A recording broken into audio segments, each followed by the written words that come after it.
Donc, j'aimerais qu'on puisse continuer ce matin notre série sur les 10 choses à savoir concernant les Mormons. Et j'aimerais qu'on puisse continuer à considérer ce qui s'est produit dans la vie du fondateur, du premier président prophète, Joseph Smith, alors qu'il a supposément reçu des plaques en or d'un ange qui s'appelait Moroni et qu'il a traduit le contenu de ces plaques, qu'il a traduit cet Égyptien réformé, comme il l'a appelé.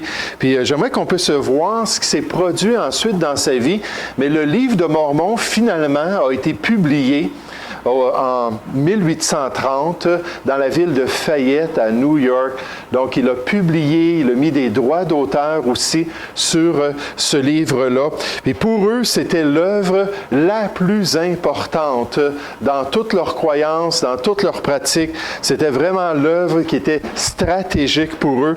C'était le livre saint le plus autoritaire pour l'Église de Jésus-Christ des saints des derniers jours. Maintenant, on se rappelle, comme on l'a déjà vu, que ce livre-là, c'est une fraude.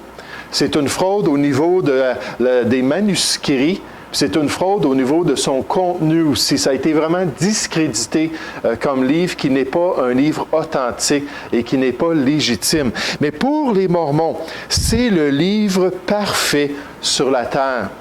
En fait, c'est le seul livre qui a été transmis sans erreur et sans défaut.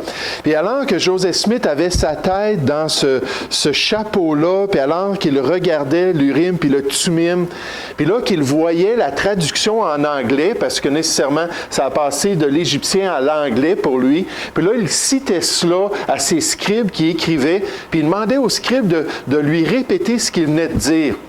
Puis là, le scribe répétait, et si c'était exact, la phrase qui lui apparaissait disparaissait. Puis ensuite, la prochaine apparaissait. Mais si ce n'était pas exact, là, il le répétait à nouveau. Donc, pour eux, c'était un processus qui était parfait et c'était impossible qu'il y ait une erreur parce que le processus spirituel faisait en sorte que c'était seulement quand la phrase était bien répétée, elle était exacte, que là, la prochaine phrase pouvait apparaître dans le chapeau. Donc, pour eux, c'est un livre qui est parfait. Puis, même la parole de Dieu, la Bible, n'est pas considérée par les Mormons comme étant parfaite. Dans l'article 8 de leur confession de foi, ils disent concernant la parole de Dieu dans la Perle de Grand Prix, ils disent « Nous croyons que la Bible est la parole de Dieu dans la mesure où elle est traduite correctement. » Parce que pour eux, il y a beaucoup d'erreurs dans la Bible. Il y a eu des erreurs de transmission, il y a eu des erreurs au niveau des copistes. Et c'était Joseph Smith qui pouvait remettre la Bible dans le bon chemin. Puis d'ailleurs, dans ses notes dans la Bible, il barrait des sections de la Bible, il marquait d'autres choses. Puis lui, il était en mesure d'éditer la Bible. Mais pour eux, le livre de Mormon est différent, il est supérieur et il leur permet de connaître la volonté de Dieu. Ils vont un petit peu plus loin concernant cela.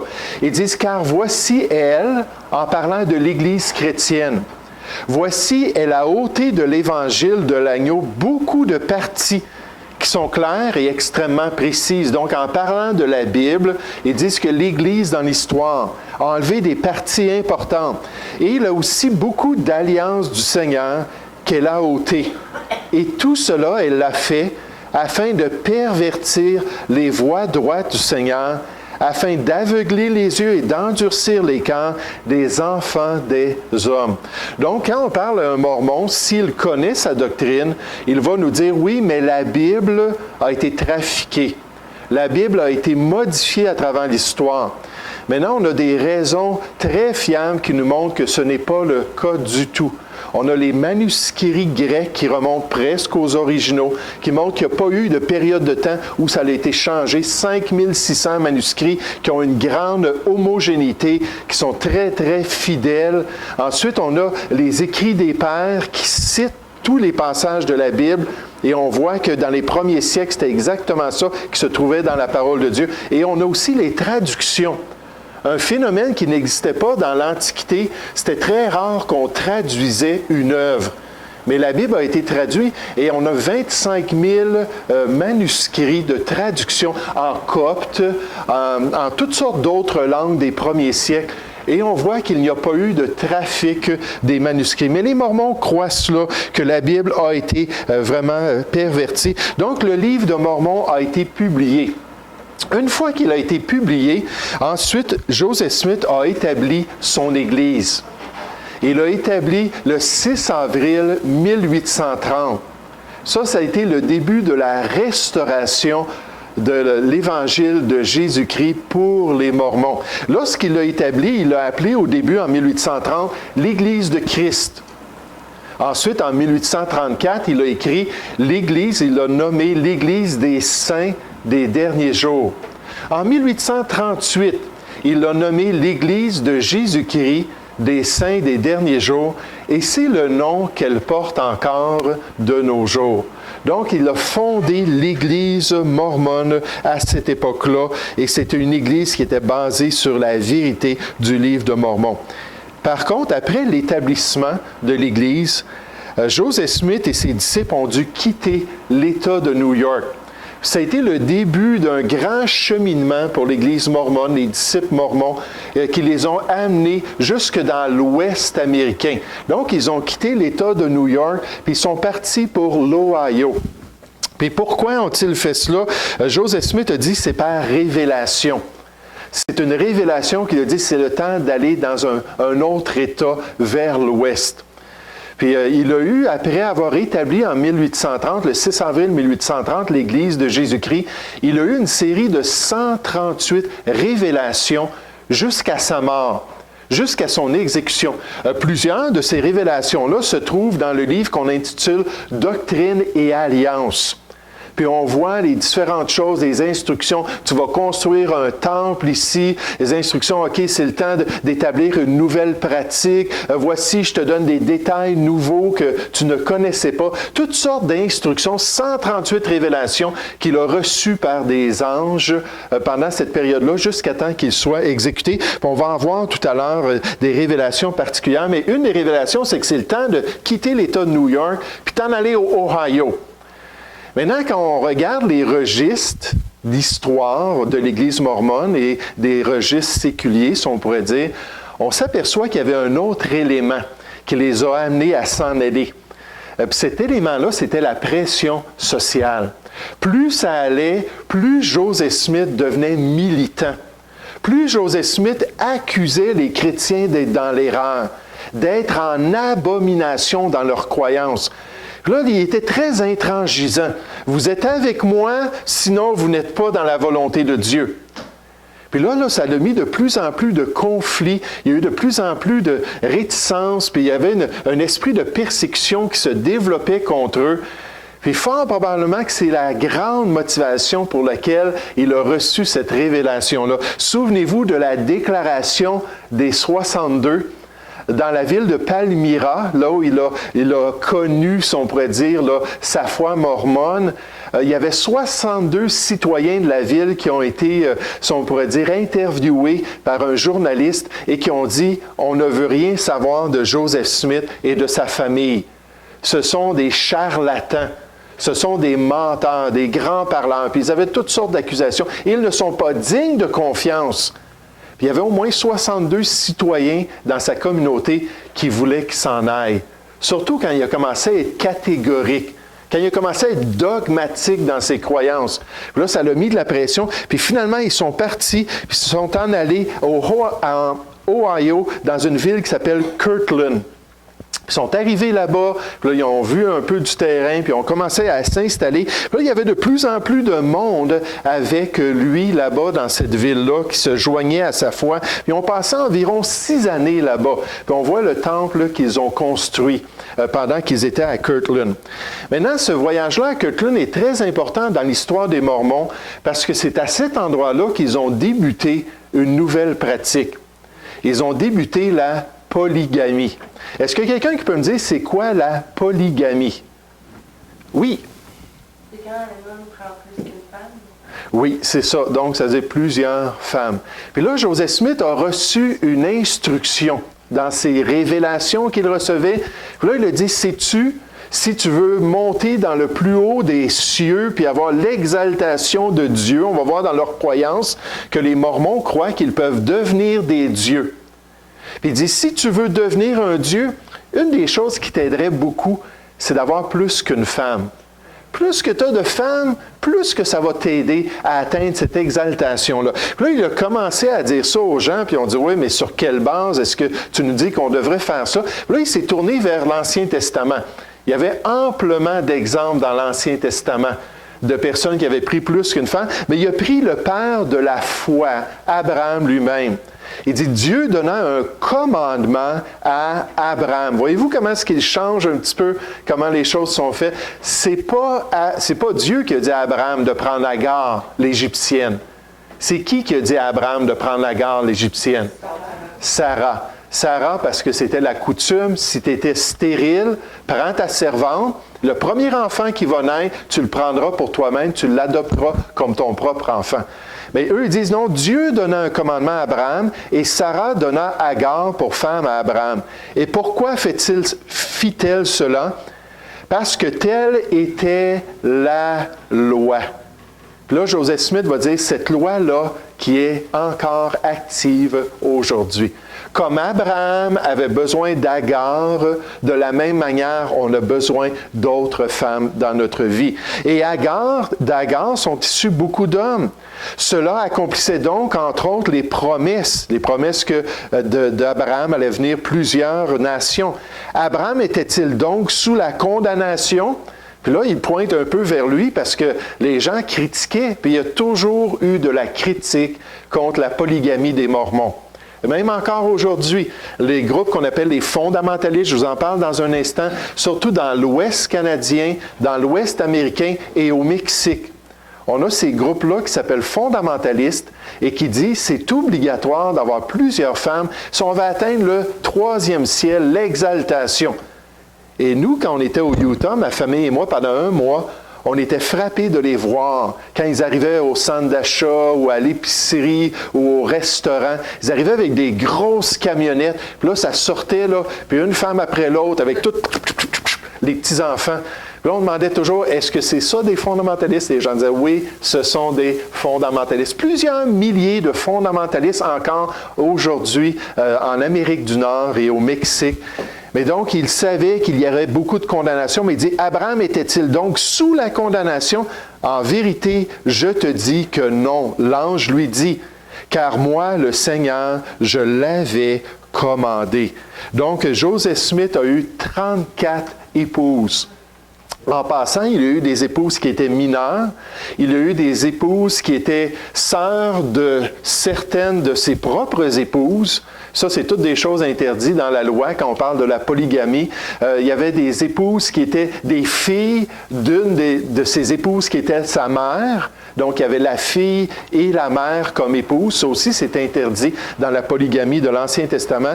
Puis, nécessairement, ensuite, Brigham Young, lui, a eu 55 épouses. Puis, ça a continué comme cela. Mais encore une fois, on voit comment est-ce que les dirigeants mormons n'atteignent pas les standards de la parole de Dieu. Parce que dans la Nouvelle Alliance pour l'Église de Jésus-Christ, Dieu nous a donné des passages qui nous présentent les standards qu'il a pour les ouvriers. Puis dans ces déclarations-là de standards, on nous dit, il faut donc que l'évêque, le dirigeant, le serviteur dans l'Église de Jésus-Christ soit irréprochable, mari de combien? D'une seule femme. Puis là, Dieu rétablit son standard selon sa volonté. Le pasteur doit être un modèle en étant mari d'une seule femme. Le plan parfait de Dieu dans les 2 testaments, ça a été toujours la monogamie. Dans Genèse 2,18, lorsqu'on parle de Adam et Ève, on nous donne le modèle en disant que l'homme quittera son père et sa mère, s'attachera à sa femme au singulier, et les deux deviendront une seule chair. Et c'est toujours au singulier dans le plan de Dieu. Malgré que Dieu a toléré des choses, il a permis des choses, c'est toujours au singulier. Le pasteur, dans l'œuvre de la Nouvelle Alliance, doit être marié d'une seule femme. On le répète dans l'autre passage qui nous donne ses qualifications spirituelle. S'il s'y trouve quelque homme irréprochable, mari d'une seule femme. Et les Mormons ont pratiqué la polygamie. Pendant des générations, ils ont suivi cette loi-là parce qu'ils ont eu ce désir sincère, je suis certain. Maintenant, il y avait un élément nécessairement de la chair dans tout ça, mais c'était certainement sincère chez eux parce qu'ils croyaient qu'ils allaient pouvoir être dans la présence de Dieu dans le 3e siècle et peut-être même devenir Dieu. Parce que Dieu était comme un homme autrefois et il est devenu Dieu d'après l'enseignement mormon. Et nous aussi, nous pouvons un jour devenir Dieu, passant d'homme à la divinité. Mais la polygamie, ça allait accélérer et aider ce processus-là. Donc, ils ont eu des énormes familles, ils se sont développés, ils se sont multipliés, jusqu'à ce que le président Wilfrid Woodridge, en 1890, dise « OK, c'est assez la polygamie ». Donc, on voit que dans les années 30, ils ont établi cela. Puis là, en 1890, ils ont dit « c'est assez ». Puis, lorsque les fondamentalistes regardent sa déclaration, il ne dit jamais que c'est par révélation. Il n'y a jamais eu une vision qui lui dise « OK, c'est le temps d'arrêter la polygamie ». Donc, c'est pour ça qu'ils disent « Bien, nous, on retourne à la source » et c'est finalement Joseph Smith qui établit le standard pour les couples. Maintenant, ce qui arrivait en 1890, c'est que le gouvernement américain s'apprêtait à descendre avec ses armées au Utah pour venir saisir tous les biens et toutes les propriétés qui appartenaient aux Mormons. Parce qu'il leur avait dit, arrêtez la polygamie, arrêtez ces pratiques-là. Ils refusaient. Donc, ils étaient en train de rassembler une armée. Puis là, quand le président Woodridge a entendu ça, il a dit, OK, on va changer. C'est le temps d'arrêter la polygamie. Et vous savez, non seulement les fondamentalistes aujourd'hui ne croient pas cela, mais même les gens qui ont suivi ce président-là, d'autres présidents après lui, chez les Mormons, ont dit non, il faut pratiquer la polygamie. En 1899, il y en a un qui s'est fait arrêter, il a été jeté en prison, reconnu coupable de polygamie, un des présidents. En 1906, donc là, on rentre dans le 20e siècle, dans les pratiques mormones. Encore une fois, un président mormon, prophète, a été arrêté, reconnu coupable de polygamie et aussi de débauche. Mais tout à travers ces années-là, il y avait ces pratiques-là. Et aujourd'hui, ce sont les fondamentalistes. On a une photo d'une famille fondamentaliste. On regarde ça et on dit « Wow! Hey, lui et son épouse, peut-être que c'est elle, son épouse ici. » Tous les deux sont ensemble, puis regarde tous les enfants qu'ils ont eus. Non, pas tout à fait. Lui et ses épouses. C'est probablement 2 sœurs, elles se ressemblent énormément, mais ces 3 épouses-là, et ils ont eu tous ces enfants-là, puis ça, c'est un exemple de ce qui se passe dans l'Ouest avec les fondamentalistes. Et vous savez, cette pratique de la polygamie avec leurs attaques contre les chrétiens a fait en sorte qu'on ne les a pas tolérés non plus au Ohio. Puis ils ont dû s'en aller un peu plus à l'ouest à l'époque pour s'en aller dans le comté de Jackson au Missouri, en particulier dans la ville d'Indépendance. Ça aussi, c'est un élément important. On va voir quelques autres éléments avant l'exécution de Joseph Smith, mais là, ensuite, quand on va se tourner vers les faits à retenir, vous allez voir, ça va tout venir ensemble, là, se faire une belle conglomération d'informations qu'on va pouvoir retenir. Mais ils sont partis jusque-là. Puis quand Joseph Smith est arrivé là, il a eu une de ses révélations. Là, il y avait un terrain à vendre, 63 acres de terrain. Là, il a dit à ses disciples, allez, fouillez dans vos poches, il faut qu'on achète ce terrain-là. Parce que c'est ici que le temple de Sion doit être construit. Le temple de Jérusalem.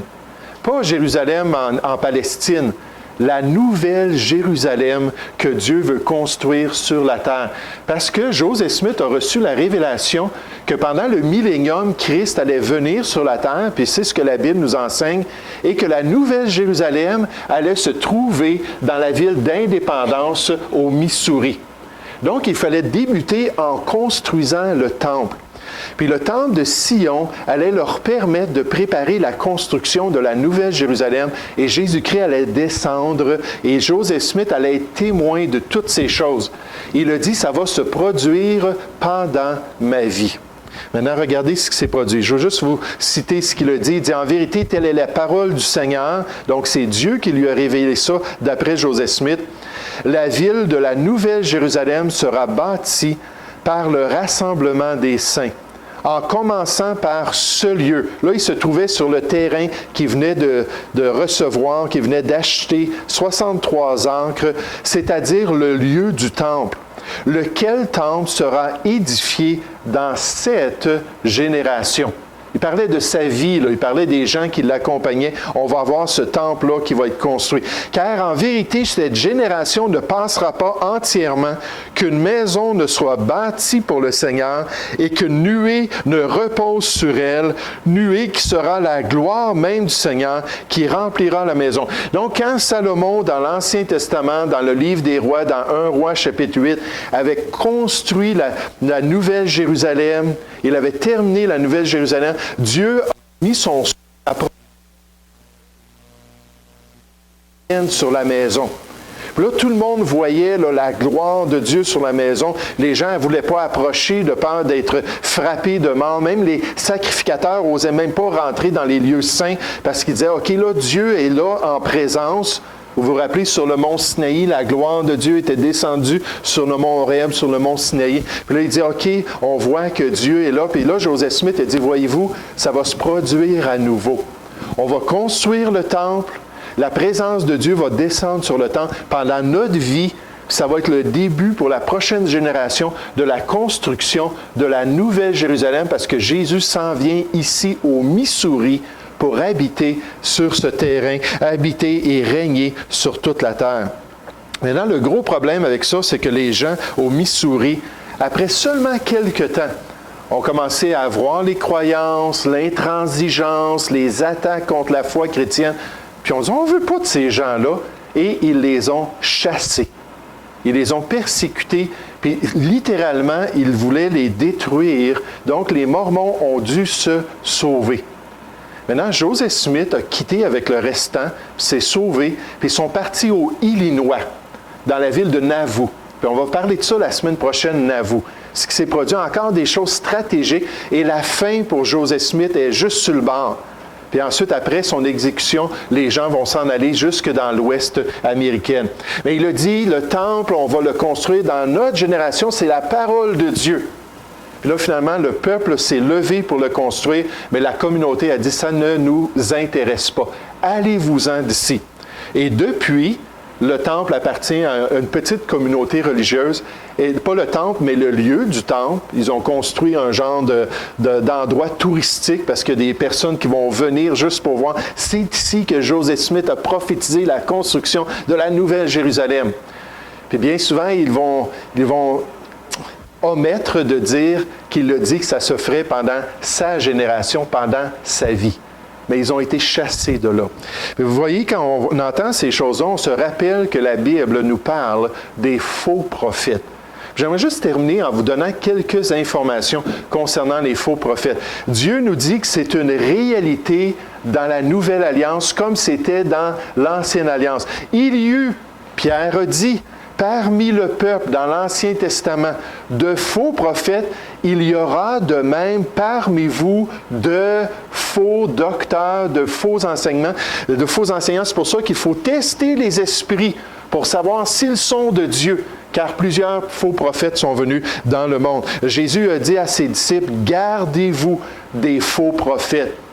Soyez attentifs, faites attention aux faux prophètes. Ils viennent à vous en vêtements de brebis, mais au-dedans, ce sont des loups ravisseurs.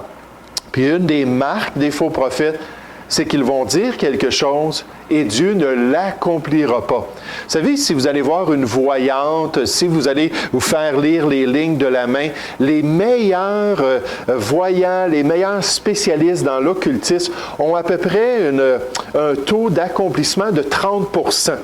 Là, si vous pensez aux plus grandes personnes de l'actualité, on nous dit « Ah, eux autres, là, ils sont connectés avec quelque chose parce qu'ils font une prophétie, ça s'accomplit. » En général, c'est environ 30%.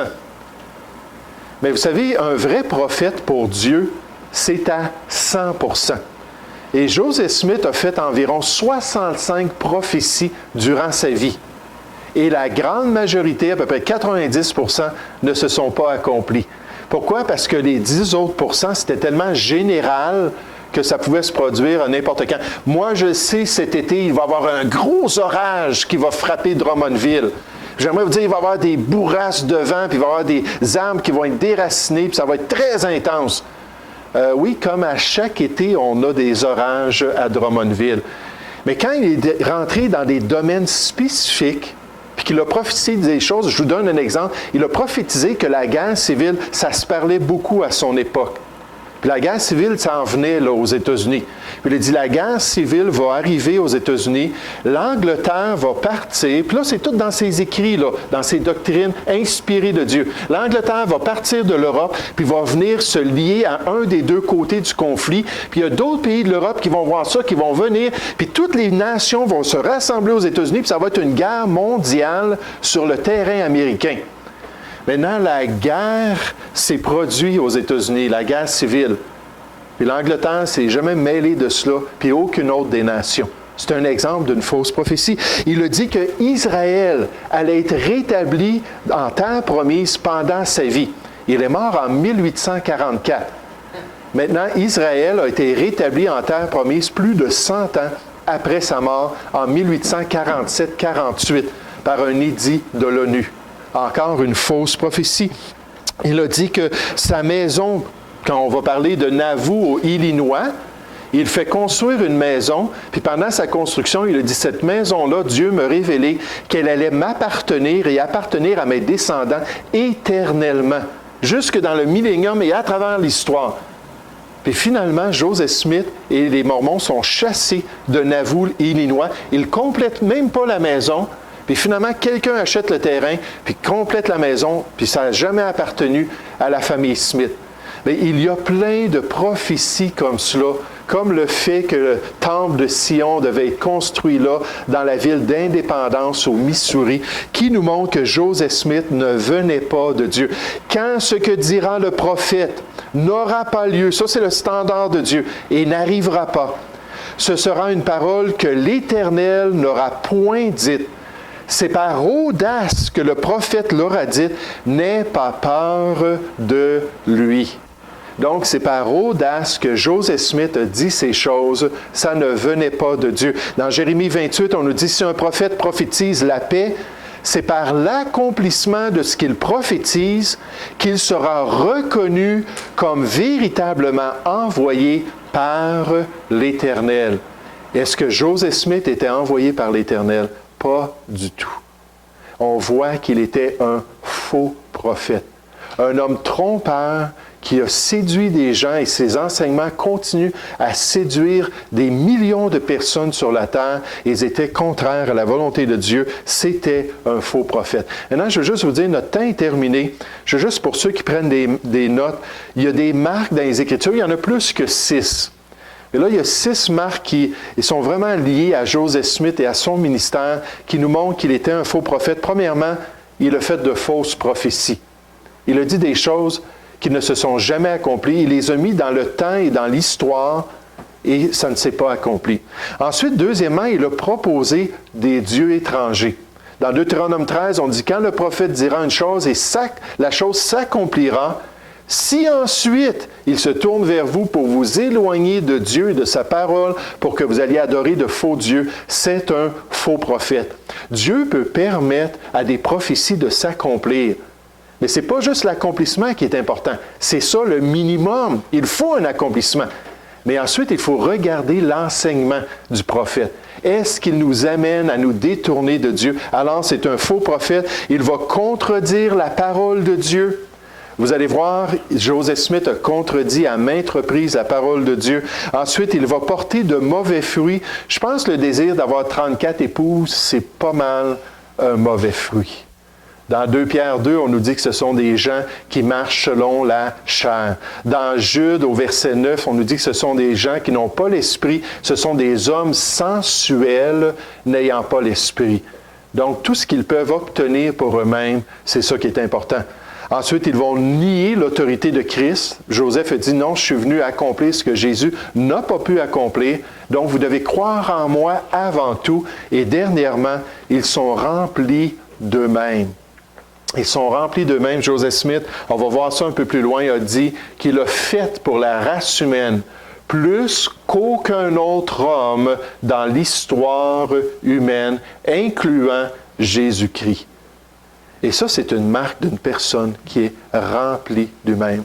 On nous dit que les faux prophètes sont remplis d'orgueil. Hey, ils sont tellement grands, sont tellement extraordinaires. La semaine prochaine, on voit Joseph Smith qui se sauve en Illinois. Il va se faire arrêter à cause de quelque chose qui est lié à la polygamie. Il va être mis en prison, puis il y a 200 personnes qui ont dit « c'est assez ». Maintenant, ce n'était pas correct. Là. Ils auraient dû laisser aller la justice pour régler le cas de Joseph Smith. Ils ont défoncé la porte, puis ils l'ont assassiné. Puis après ça, vous allez voir ce qui arrive avec le groupe. On termine avec ça. Comment est-ce qu'ils ont la révélation de s'en aller jusque dans l'Ouest américain. Ils vont arriver dans une grande vallée, la vallée de Salt Lake au Utah. Puis là, le président Brigham Young va dire « c'est ici ». C'est ici qu'il faut établir la capitale de notre religion. On va s'arrêter avec cela, puis ensuite on va regarder ces éléments-là importants à retenir. Et après cela, on termine avec des conseils pour évangéliser nos amis qui sont mormons. Juste quelques conseils. Comment est-ce qu'on devrait les aborder? Qu'est-ce qu'on peut dire qui peuvent les aider à réfléchir, puis peut-être à considérer la parole de Dieu comme la meilleure autorité pour qu'ils puissent ensuite se tourner vers Jésus-Christ et à être sauvés.